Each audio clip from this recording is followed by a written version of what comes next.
We in Massachusetts have had same-sex marriage forced upon us for 7 years now.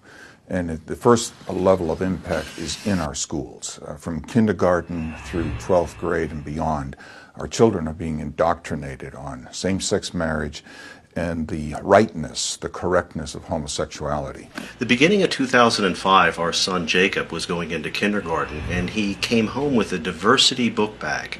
And in the diversity book bag was a book entitled Who's in a Family by Robert Scutch, and that introduces children to same-sex households. Back in March of this year, our son came home Friday afternoon and bounded in the front door and said, "Mom, Dad, guess what? Our teacher read us the funniest book. It was so silly. It was about a prince who was getting married, but he didn't marry a princess. He married a prince." That afternoon, we sent the teacher an email message. The teacher called back and said that yes, it was a book about two princes who got married. King and King. It's a story that introduces the idea of men having a romantic relationship and getting married. We were shocked. And your son is how old? He's 7 years old, in 2nd grade. And they read this book to him? Yes, in the formal classroom setting with his teacher as an authority figure presenting this concept as something that is good and right and the way things should be. After the diversity book bag came home, we realized that the intention of the administrators and teachers was to affirm these relationships and gay marriage in the minds of children. When we went into the school, what we requested is parental notification when these issues are brought up by adults within the school, and the option to opt our child out of this type of indoctrination.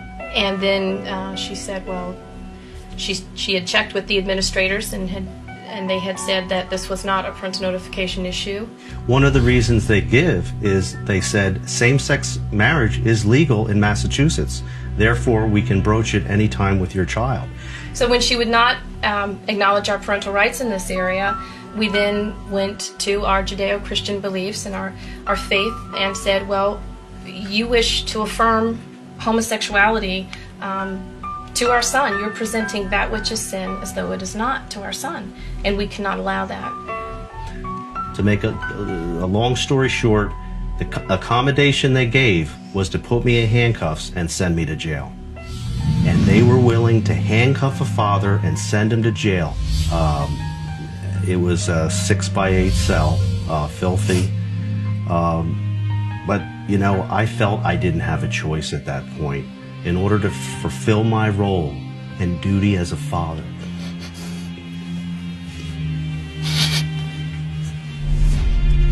So we filed a lawsuit. Long story short, the district court said that they didn't think we have a parental right to be notified in this. The federal court judge Mark Wolf ruled to dismiss our case. Every citizen should take the time to go read his judgment. He spoke about this book, Changing Minds, in which, to paraphrase, he believes that it's the school's job to change the minds of the young children, that they are indeed young and impressionable. So it's translating directly into what the courts did on gay marriage, and then teaching the children it's okay. And in fact, you could be gay too. I even put this concern to the chairman at the time of the school committee. A little girl saying, "I love my girlfriend, I must be gay." And he said, "David, I have no problem with that whatsoever, about children being told this and thinking they're gay at a very early age."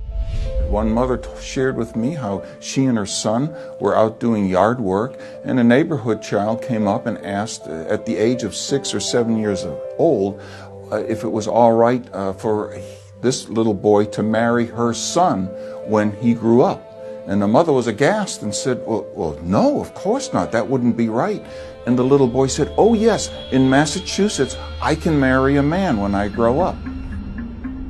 Children and teenagers are at a time in life where they're still figuring out who they are and what they like, and their identity is still evolving.